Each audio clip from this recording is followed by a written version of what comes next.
Hello everyone, welcome to the channel physics talk zone. आज का जो टॉपिक हमारे डिस्कशन का हिस्सा बनने जा रहा है दैट इज़ डैम्प्ड ऑसिलेशन।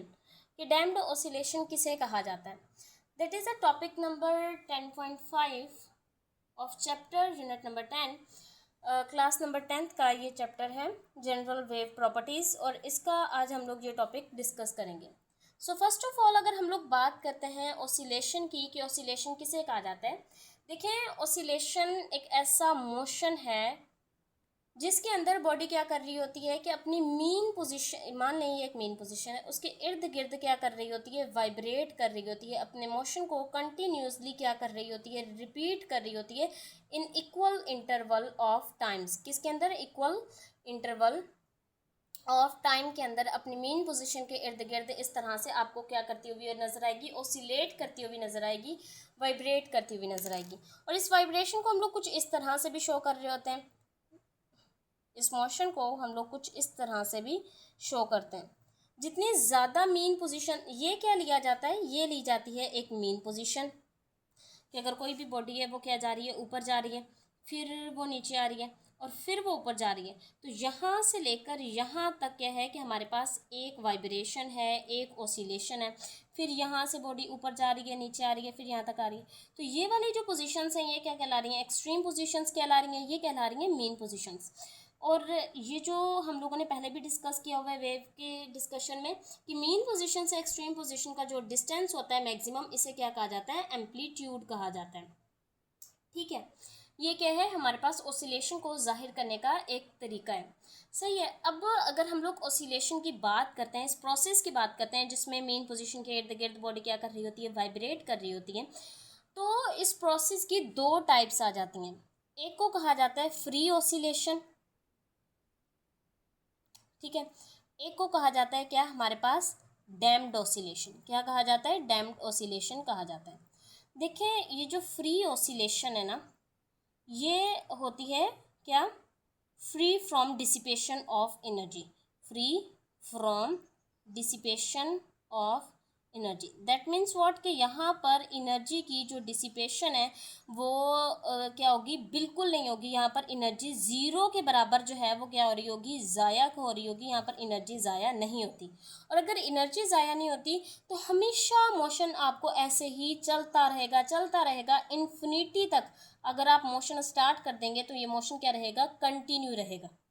ठीक है, तो ये तो हमें समझ आ गया कि free oscillation is a oscillation in which the dissipation of energy is about zero, zero के बराबर होती है, वहाँ पर एनर्जी की डिसिपेशन नहीं होती है और यहाँ पर मोशन हमेशा कंटिन्यू रहता है। मान लें अगर एक झूला है, अगर वो फ्री ऑसिलेशन में है, तो अगर आपने एक मरतबा उस झूले को झुला दिया तो वो सारी ज़िंदगी झूलता ही रहेगा, क्योंकि वहाँ पर एनर्जी का ज़ाया नहीं हो रहा, वहाँ पर किसी चीज़ की फ्रिक्शन नहीं मौजूद, वहाँ पर कोई रगड़ नहीं खा रही, एनर्जी ज़ाया नहीं हो रही, तो मोशन हमेशा कंटिन्यू रहेगा। दूसरी जो हमारे पास क्या है, इसे अगर हम लोग रिमूव कर दें, कि दूसरी जो हमारे पास टाइप है ऑसिलेशन की, दैट इज़ डैम्प्ड ऑसिलेशन।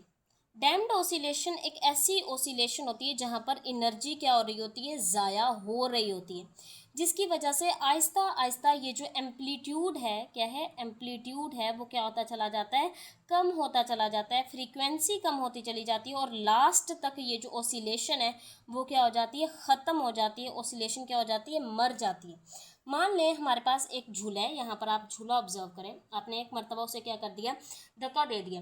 यहाँ पर क्या था, एयर फ्रिक्शन मौजूद थी। ये जो झूला है वो एयर फ्रिक्शन के खिलाफ मूव करता करता करता करता करता इसने अपनी सारी एनर्जी ज़ाया कर दी, जो एनर्जी आपने इसे दी थी। वो एयर के खिलाफ क्या कर रहा है, जो एयर उसको क्या कर रही होगी, पीछे की तरफ पुश कर रही होगी, और वो चाह रहा होगा कि मैं आगे की तरफ जाऊँ।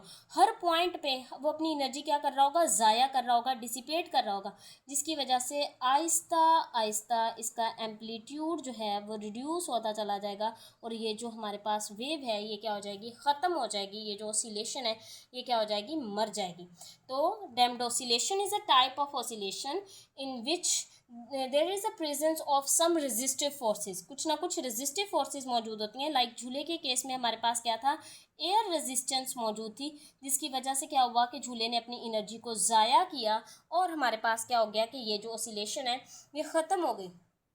ठीक है, अब अगर हम लोग देखें ना, तो यहाँ पर एक एग्जांपल दी हुई है, प्रैक्टिकल एप्लीकेशन दी हुई है डैम्प्ड ऑसिलेशन की, कि हमारी गाड़ियों के अंदर क्या किया जाता है, कुछ शॉक एब्जॉर्बर लगाए जाते हैं। क्या लगाए जाते हैं? शॉक एब्जॉर्बर लगाए जाते हैं।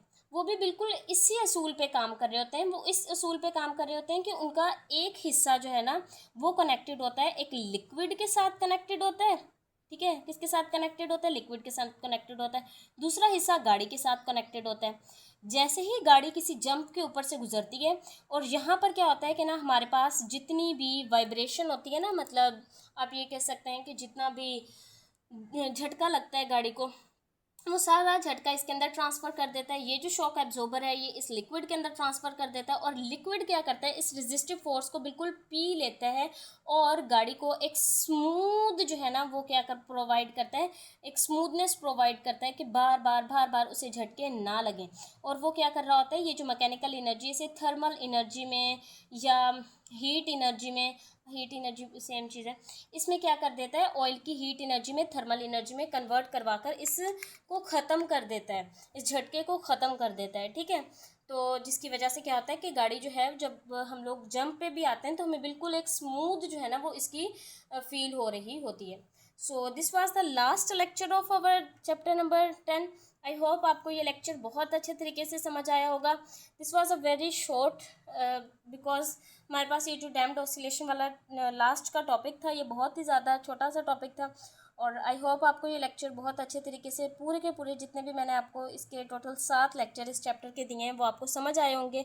और अगर आपके लिए ये लेक्चर थोड़ा सा भी हेल्पफुल है so please don't forget to subscribe my channel. Thank you.